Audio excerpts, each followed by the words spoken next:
could be that well adjusted. I don't even know how to start this. Hi everybody. It's me, Drizzlebite. Things are rough, but they always are, to be fair. I need to talk about our parasocial relationship and how we've been faring. But before I do that, I want to get some things out of the way for those wondering about video releases. Punk and Vanta's Perfect Apocalypse videos blew up. Or Perfect Apocalypse video? Yeah. I'm trying not to cut this. It's almost been a year, and it's at 9,999 views, like Final Fantasy Max Damage. And I have to assume that most folks who watch our channel want more of that. I mean, from the comments we get on that video, I mean, it's painfully obvious. In fact, there are a number of comments actually asking when a follow-up will come. It's a little bit, stressful. The truth is, I don't know. The biggest essay we have in production right now is the Omori essay. That's the next major essay still, even though it's taking forever. We've been pushing it back constantly, but that is the next big thing. We have smaller videos planned as well. July will hopefully be the end of the wait for the Omori analysis, and we realize the Purr Apaw follow-up is highly desired, so we're gonna prioritize it. So, by the end of the summer, with any hope, you'll have Omori and Perfect Apocalypse 3 analyses. Unfortunately, giving any other estimates beyond that would just be meaningless conjecture. And obviously, based on what I just said, it's obvious that I have no intention of quitting YouTube whatsoever. Neither I or my system. But that doesn't mean things don't need to change. I need to change quite badly, actually. For folks who only spend their time here, and not on our Twitch, we have been increasingly putting time into Twitch, more and more of it lately. Mostly for mental health reasons. It weirdly triggers anxiety less than YouTube. Posting even the work we're most proud of on this platform gives us anxiety because the numbers always go down. They go back up eventually, but never far past what they were before. It's a part of being on this platform, or really any, to be honest. You can't force anyone to follow you, but even last year, we literally had nightmares about losing YouTube subscribers. I have like night terrors. Like I'll wake up at like 9 and I'll know it's there, and then I'll fall back asleep and I'll have a dream that I looked at it and it was number 2, and then I'll wake up and I'll realize I didn't look, and then I'll fall back asleep and I'll have a dream that I looked at it and it was number 10. And it's just twice a week. I have the worst mornings of my life before I look at that phone. Wow, you should change your upload time to just after you wake up. But that is when the uptick of people start watching it. Like that's when when you look at the graph of the amount of views you get, that's right when it starts to uptick. And I know that if I post it later, I will get fewer initial viewers, and what if the YouTube algorithm thinks that? How sad is that? And so, our abandonment issues kick in when we post videos. Not simply because of follower loss, but also we don't get negative comments. At least, not outside of the Perfect Apocalypse video. I don't want to get slammed or harassed, but it makes my stomach clench to see so many folks leaving after a vid gets posted. But no one cared enough to comment on why they didn't like it. And then I have to go through conjecture to think, did they even watch the video? Did they leave based on the thumbnail? Who knows? I'll never know. Obviously. The opposite of love is not hate. The opposite of love is indifference. And being black trans baby furs, it feels really weird not to get hate. So there's always a disconnect when we lose followers or subscribers. Wires get crossed with Twitch and YouTube all the time. And so that weirdly empty space of loss drives us to want to put out our best work all the time. If it's not phenomenal, why post it? Hell, this is our first vlog in months because of that fear. It's hard to overcome. And I mean, Punk's last vlog, she put in as much effort as she would put into an essay. And it didn't get a lot of views. And now, looking back, our average view count is much more than we expected when we first started out. Shit, even getting 10 views on a video filled us with joy. And like most social media, it's like a fucking drug dependence. Where it's like, my tolerance gets lower and lower. If we got 10 views on a video on this channel, it feel weird. It's definitely stressful because I'm always thinking like, how am I doing compared to last month? And I don't know, like personally, like I hit 26,000 average viewers last month. I don't know how the I'm supposed to do that again. That's so many people. How am I supposed to get 26K people in every stream? Yeah. And so this month I'm down, and I don't know how to fix that. I think I just got to be down this month. And you have to like, I mean, you do have to recognize like that's just the way it is. And now I do see what YouTubers mean when they say they can't post things they're only passionate about. We're passionate about all of our work, don't get me wrong, but stuff that isn't trending, regardless of how we feel about it, won't get that much traction. And that's disheartening too. I mean, we dropped an Omori essay the day the game released. I knew what I was doing. But we've been setting ourselves to an impossible standard. Even with monthly essays, we put an obscene amount of time into the process. And seeing other creators being able to pull out content much more readily to a very high quality, and not even all of them have whole teams, kind of hurts. And I'm not super computer savvy, so if I mess something up, sometimes we lose hours of progress, and that's debilitating. But I just refuse to rush things. It's a strange push and pull. Twitch is the more comfortable platform for us because live content is in the moment content. Preparing for the stream is not the same as making a YouTube video, or as stressful. In the moment, I can enjoy myself, or not, and people are still there. Though that was kind of the point of our content in general. You don't have to be happy here, you just have to be you. It feels like hanging out with friends when I'm live. It is hanging out with friends. Even from our end. One-on-one social interaction, a great many times, I stream to get it. And as an isolated, agoraphobic BPD sufferer, Twitch streams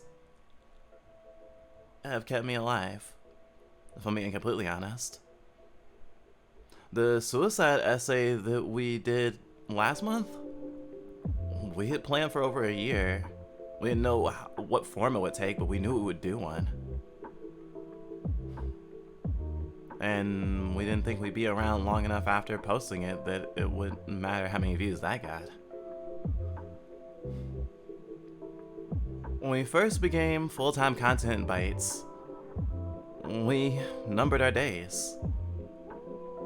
We thought, put good shit out into the world before we go. At least, leave a lasting mark. But then something happened. We made friends. Many were other content creators. Folks that shared our pain. We got support and validation. And we saw that people were tangibly happy to have us around. Not just friends, but followers, subscribers, whatever. Hell, we even got more partners. Which was and still is scary as hell because, as mentioned in the Purr Apaw video, we're trying to recover from being an abuser and not just go through the same cycles we always have. And at the time of that video, we were recovering, though lately we've been backsliding. And that's just no bueno. Close relationships have the potential to get codependent again. Can you tell I'm reading from a script? I don't know if you can tell I'm reading from a script. I did write it, at least. And I think about manufactured authenticity. Going off script is weird. Close relationships have the potential to get codependent again. At least for us. And with our whole existence being online, there isn't a lot of clear separation between us as content creators and us as people.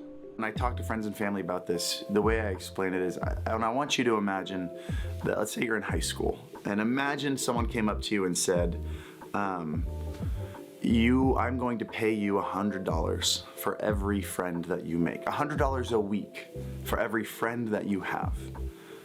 Which sounds like a really cool job. Okay, I'm gonna go out and make friends, and not only do I get to make friends, I also get to make money. It's a win-win.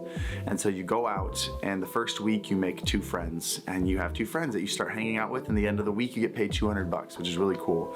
And then the next week, maybe they invite you over to some of their other friends, and now you've got 5 friends the end of the next week, and you make $500 that week. And it circulates. The more friends you have, the more they talk to each other, the more you're interacting with people, and suddenly you're up to 50 friends, and you have a ton of people to hang out with, a ton of people that love being around you, and what, 50 friends is what, $5,000 a week? You're on cloud 9 right now, and winning in all aspects of life. And then one week, 2 of those friends stop calling you back. Maybe they feel like they found out about your deal, right? And they feel like you're only being their friend for money, so they stop hanging out with you. And then maybe they tell a couple other friends that they felt that way, and there's a couple of friends that you didn't get to relate to as much, and maybe that this next week you lose 10 friends and you drop $1,000. And it's not a big deal, it's a little bit of a shock, but there are 10 people that were there, your friend, and they don't want to be your friend anymore, and you lost $1,000 that week. And then the word starts circulating around that you're losing friends and losing money, and so more people stop hanging out with you, and you're kind of starting to panic because suddenly people don't want to hang out with you and your financial situation, so you feel like you have to make more friends to compensate for that, and you're slowly spiraling down of not only your financial situation is starting to struggle, but also you're feeling like what are you doing wrong? Like, why do people not want to be around you? And it's this attack on your financial situation is reflective of your self-worth. And that's what a career on social media is you are essentially making a career out of how many people want to be around you and how many people want to listen to you. Our mental health is tied to our content, and our content is tied to our survival. So we're always playing 3D chess. Will this DM become public one day? Am I making the wrong call? Maybe I should just isolate today so I don't hurt anyone. Am I asking for too much attention by making sad status posts? There are a lot of things to consider. And somehow now, as small as we are, somehow a role model. For folks who want to do what we do, who can't get that first essay out, or can't get past the anxiety to stream. For plural pals, for anxiety comrades, for trans and non-binary and ace folks that we've known for a while we've had an impact on. We know because we've been told. And we never thought we'd be so accepted for who we are. But the catch-22 is, beyond that, being what we are has a lot of pressure. And the need for validation we can only get from this. We don't get validation from flesh space. Not anymore. Not since we went full time. Well, before that, actually. When first getting serious, we would have many folks like Ashley Christ and Harris Heller on in the background giving content creator tips. And we even had this one Thoughts Line video we'd watch regularly to remind ourselves of what to do and not to do. And there are things we tried hard not to do. But one of them that became less and less avoidable was... Learn to draw boundaries between you and your audience. Your audience cannot be your emotional support network. They cannot be your social circle. You need people in your life outside of YouTube. If you base your sense of self-worth on what strangers on the internet think of you, you're gonna mess yourself up real bad. Not only getting validity through our content and audience, not to have our self-worth based on so much of this. But what happened when our abuse cost us a stable life was that we thought it was over. And that's why we didn't think we'd make it past April of this year. We felt radioactive. Like getting close to people would only hurt them, you know? In fact, before starting our Discord channel, we thought the parasocial relationship with everybody was great. It was always safer for everyone involved that we were on this side of the screen. Even our friends will say things like, yeah, I want to meet up in person, or our partners will be like, I'd love to live with you one day, and we just get so scared. Don't want to hurt anyone again. Even while we have other friends saying, you need to live with other people. You can't afford to not. But also, I don't think it's right to impose on others, so damned if you do, damned if you don't, right? But we have learned isolating does not fix things. And as we had more reasons to live beyond just our work, that appreciation for the parasocial relationship got a whole lot more bitter. I hear from content creators a lot about the parasocial nature of all this. Saying things like, I'm not your friend, you don't know me. Or even, you don't know me well enough. It's curated and manicured.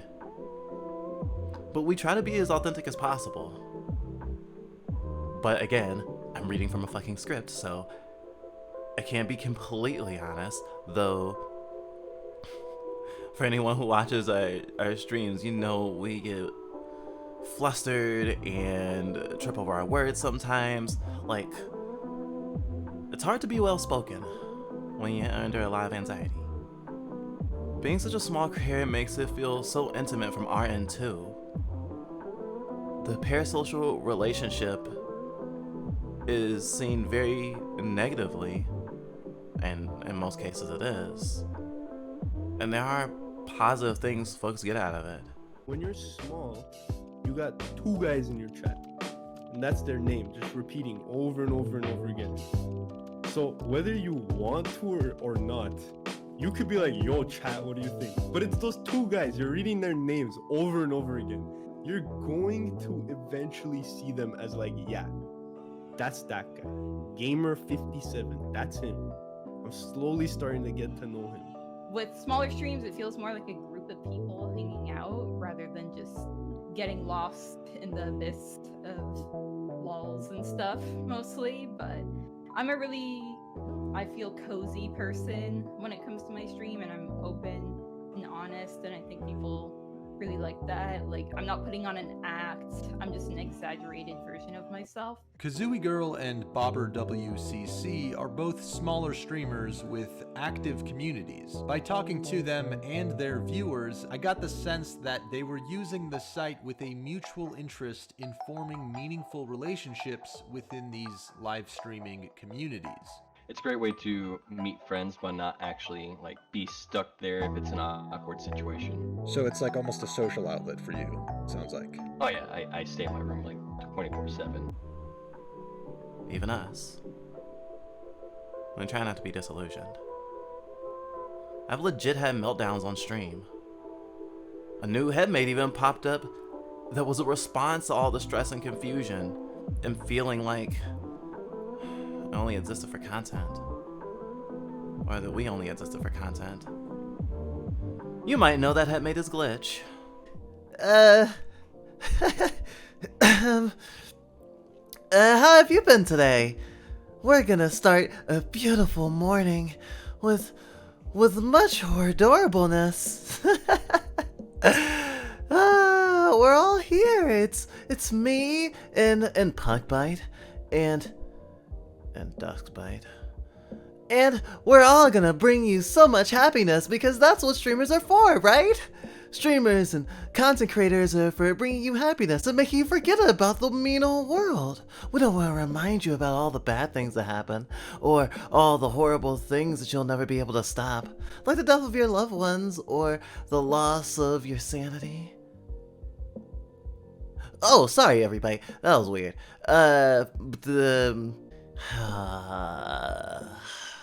Fraggots. Oh, present day, present time. I am sorry for deceiving you, everybody. What is a glitch? From the essay about Brian David Gilbert. Or the, what video was it? Well, I mean, they have their own channel now too. But Glitch's existence was a red flag, but there wasn't much we could do about it. And paradoxically, Glitch made more content. So they were a welcome addition to our system because I've been burnt out. And Punk was burned out before me. And we couldn't take a break. We still can't. Because without content, we'll die.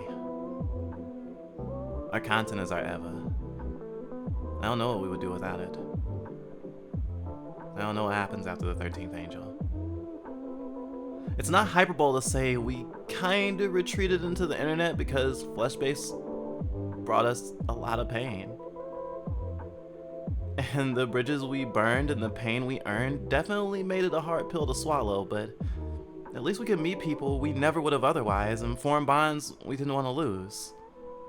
And help people navigate things that, when we had to navigate them, we didn't have adequate support. I like being a good influence when I can.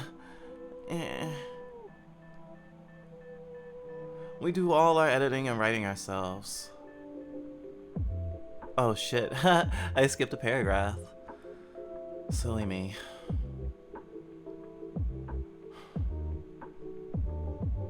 I think we stopped getting better when we couldn't afford therapy anymore. Being perpetually on wait lists for free therapy is as much as we can manage at the moment. And so the best we've ever been able to do is try to cope the best we can, and content has helped with that. Seeing people and interacting with them, playing games and talking about sometimes even hard and depressing issues has helped us cope. We do all our editing and writing ourselves. We sometimes have help with thumbnails and stream overlays, and that's about it. Not to say we don't appreciate it. If this were a hobby, it wouldn't matter as much, but this is how we survive. Being disabled sucks. And once upon a time, we did work like a normal functioning member of society. Do normal functioning members of society cry in the bathroom every day at work? Well, we were barely holding it together even then. And then after we came out as trans, things just got harder. And we've been much less employable since then.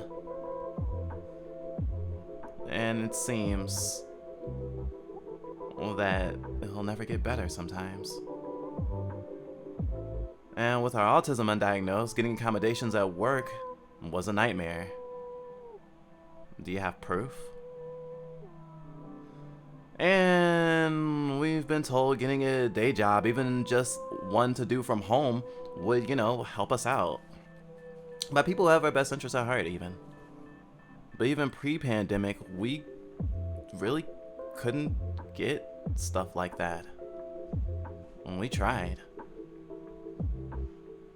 And you can't really collect unemployment if you haven't worked in over 4 years.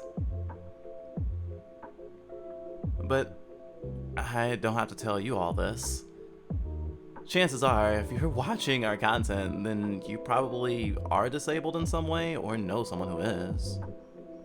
I don't want to say statistically because there's no way for YouTube to tell me something like that, but we know how our content resonates with people. We know from the people who do comment on our videos that there is a lot of people who are as disillusioned with the world and how folks are treated as we are. I know there are folks that know how hard it is, just like I know that there are folks who believe it's still no excuse. Because at the end of the day, I play video games and write book reports about them for a living. Many would kill to do what we do, even with such a precarious existence. After all, you don't need to be a YouTuber to wonder how you're paying rent this month. And I never could have predicted just how disastrous being a content creator would be for our mental health. We tried to make sure we knew what we were getting into, but it's not like we were prepared for all this. It was a hobby at first,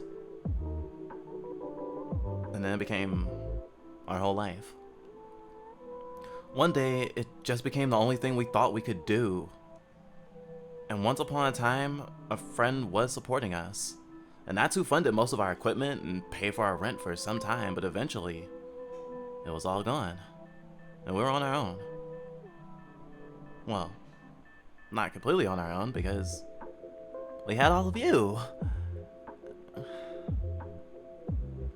And people have been both empathetic and sympathetic to our plight.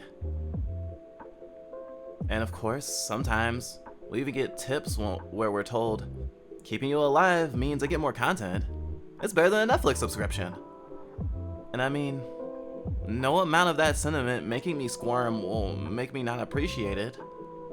Though yes, supporting the Fluffs is better than a Netflix subscription. I think.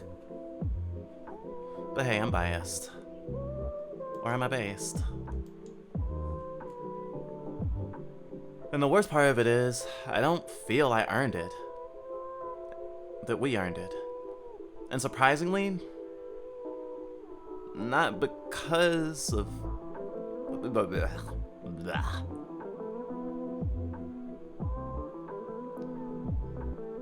It's not even the thought slime bump that makes me feel like we haven't earned it anymore.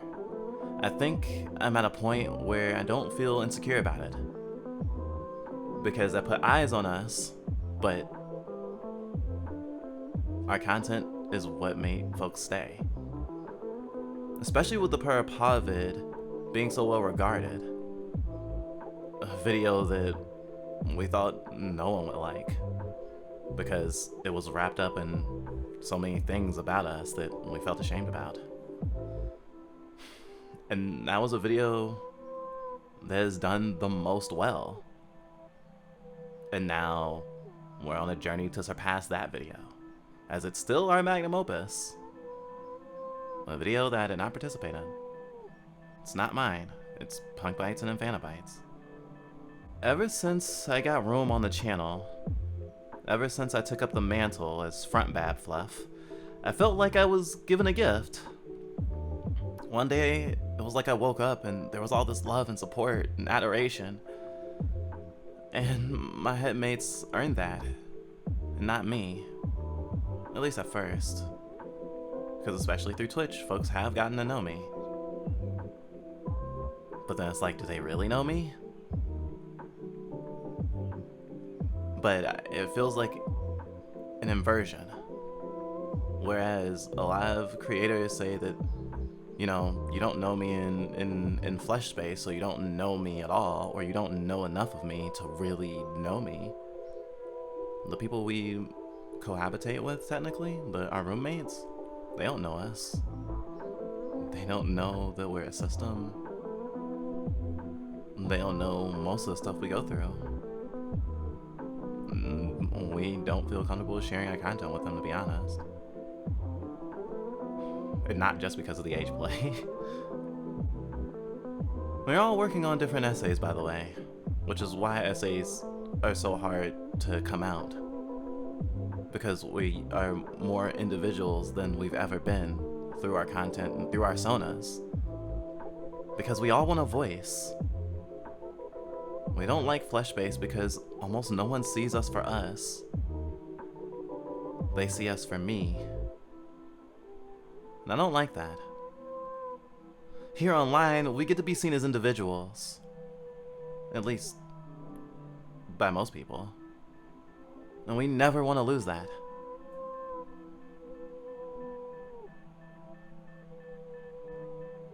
That coupled with unmedicated ADHD has made finishing things extremely hard.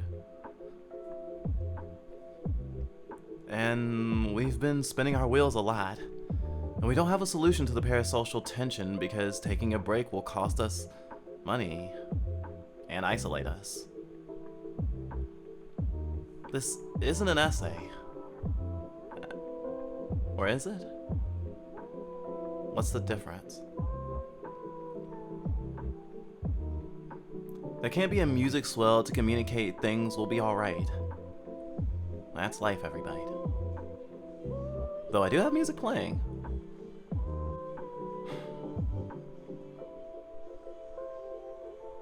Oh, right.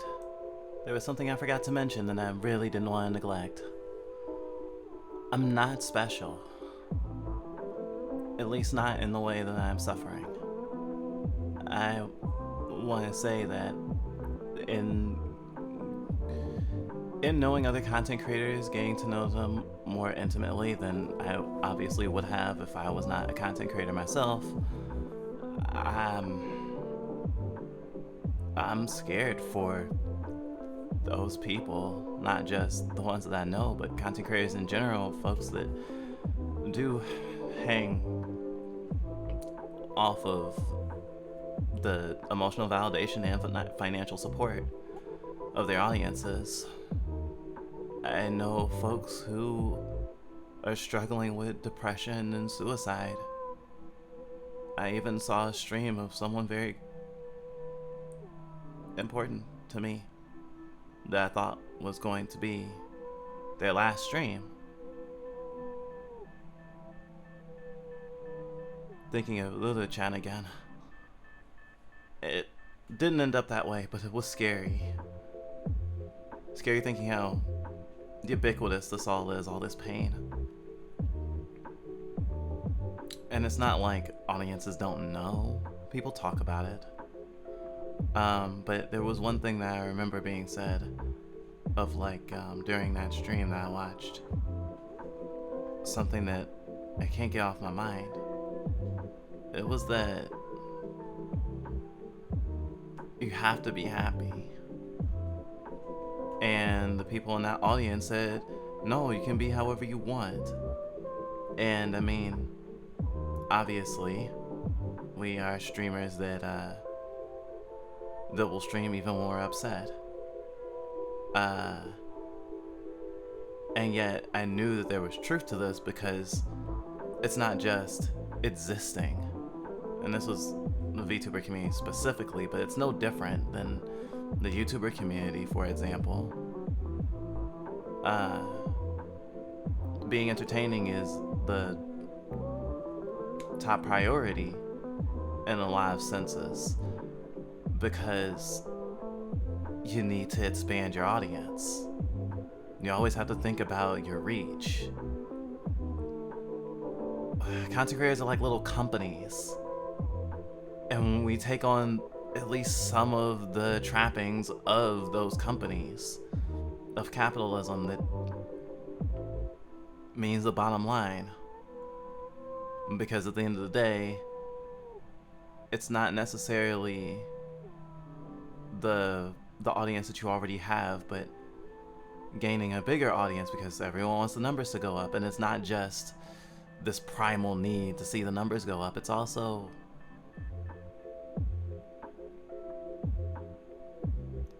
relevancy and the more chances you have to be discovered, the more chances folks will help support you if you're living off of that income.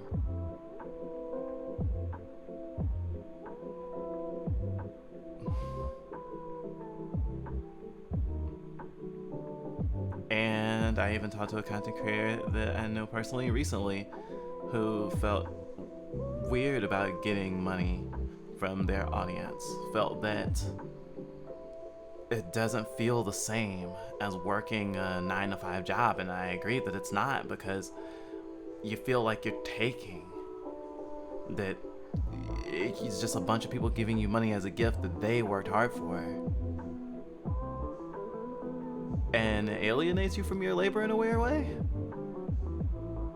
Because it's hard to feel good about it. Sometimes it's just 1 or 2 people in the audience who are really, really pushing that financial part. They're really helping you out. And there's a lot of guilt there. You, I would assume, want to be big enough that that financial support is spread out so it's not a huge burden. Because you never want to be a burden. And of course, with like YouTube and Twitch content, you're trying to make it free. You're trying to make it accessible, so it also feels weird. It's not like something like OnlyFans where it's like, oh yes, you have to pay a subscription to see this thing at all. And as people who at one point weren't content creators wanting to be one, I'm sure a lot of content creators feel an obligation not to paywall their content. But there's only so much you can do.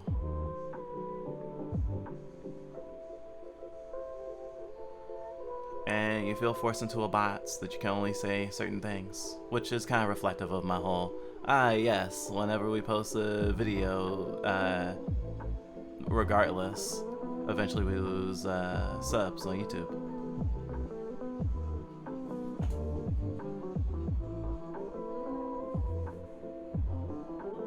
But y'all haven't given up on us.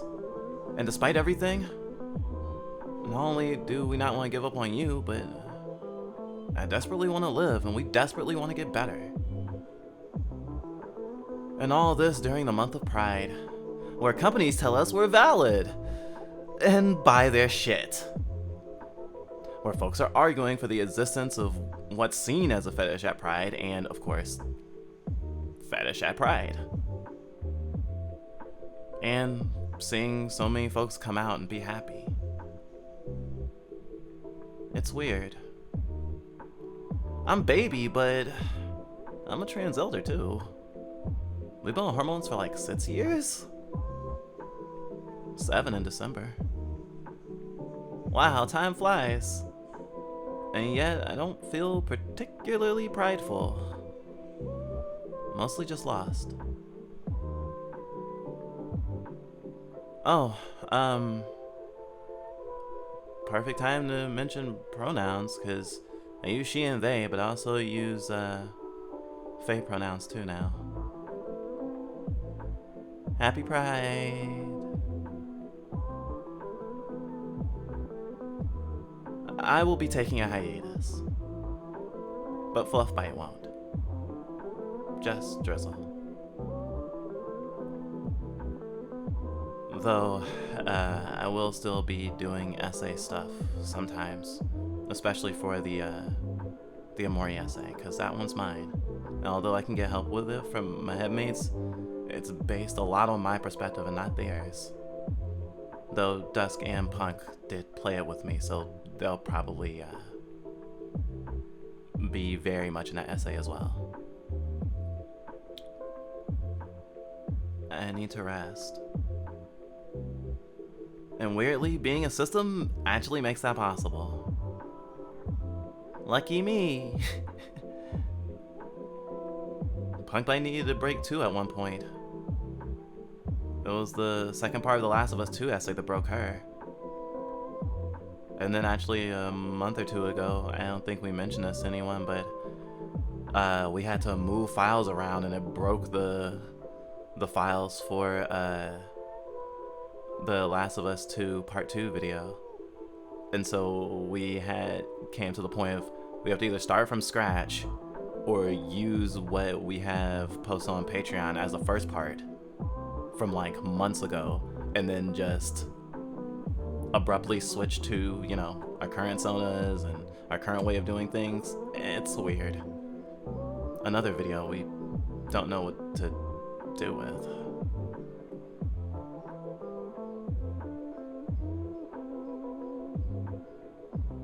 But Punkbite taking a break is why I became a VTuber first. It should have been her. It should have been her. But I've always wanted to be a video essayist, and I was the one who wanted to go to film school when we were younger, and my system wanted me to be part of content. I felt invisible. Back in those days of not any sonas in our videos, wow. I've come a long way. But I feel more weird. I didn't mean to say weird, I meant grounded. I mean, I am more weird. I feel more grounded though. Seeing myself. Go too long without streaming and I just feels weird. And something that other systems will probably relate to when I look in a mirror is just, it's not me anymore, even though I used to feel so much ownership over this body. Not so much anymore. I often make the joke, if you were to plug us into the Matrix, we'd be our sonas. Yay, otherkinness. But yeah, taking a break. Just me. Now it's time to switch.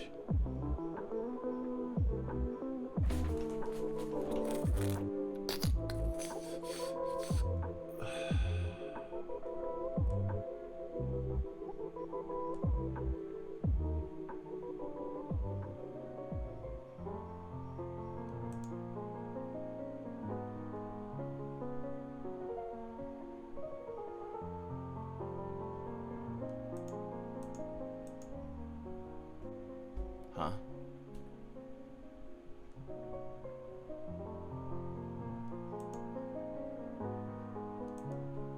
Why isn't this working? Is there something that I'm missing? Well then.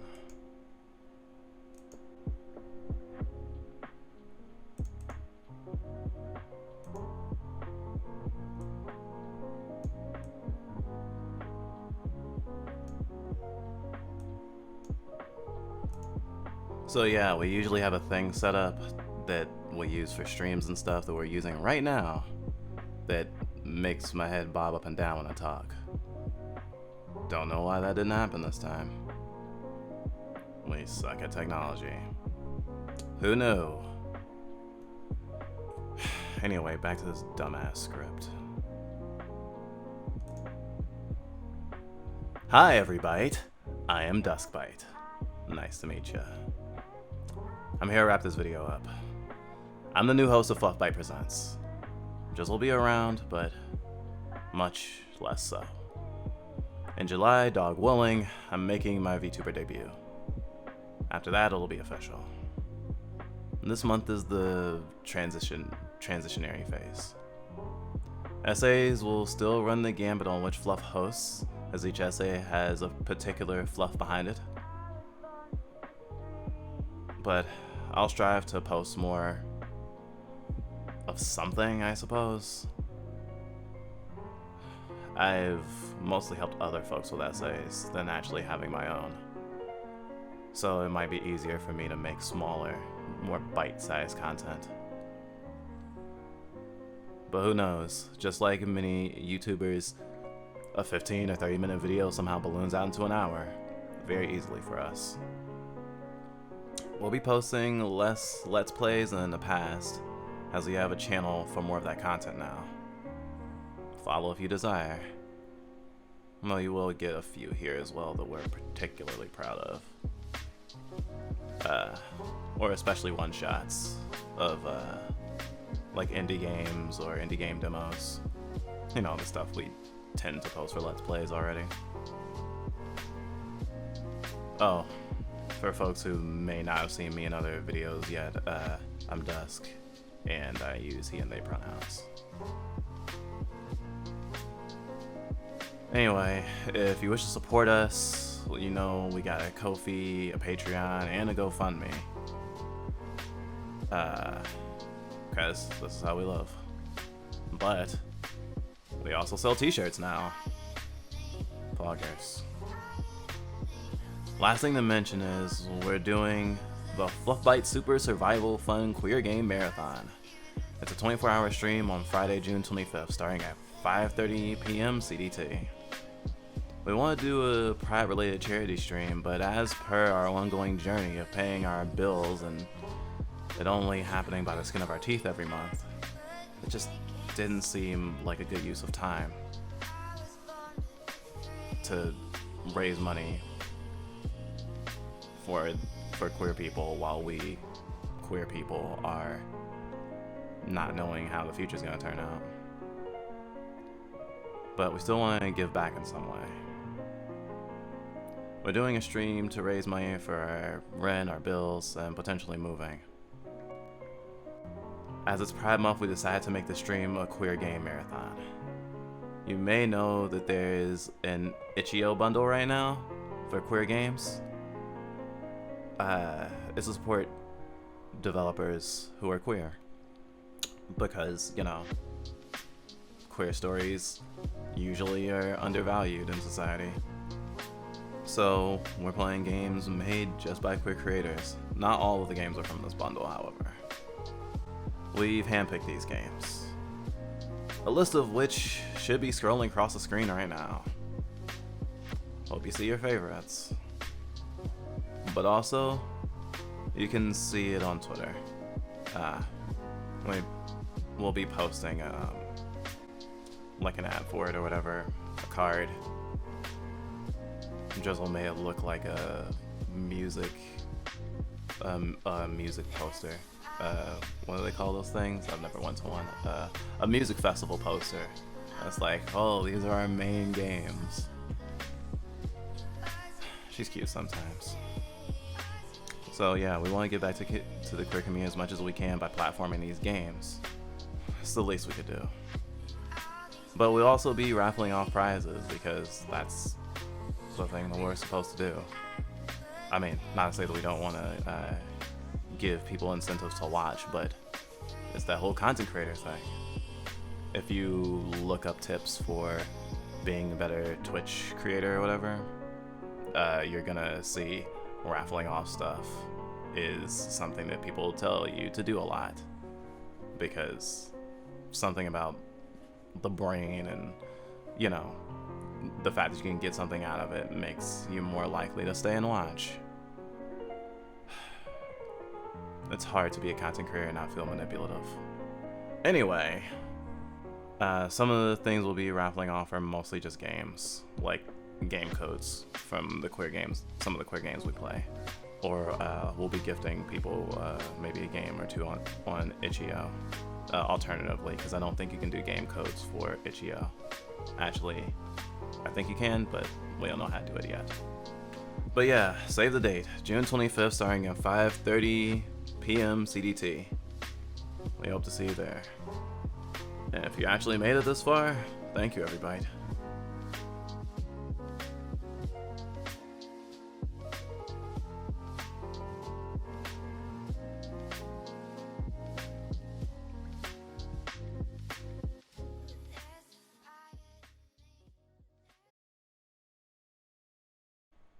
Oh, now it works. Fucking. Yeah. See you later.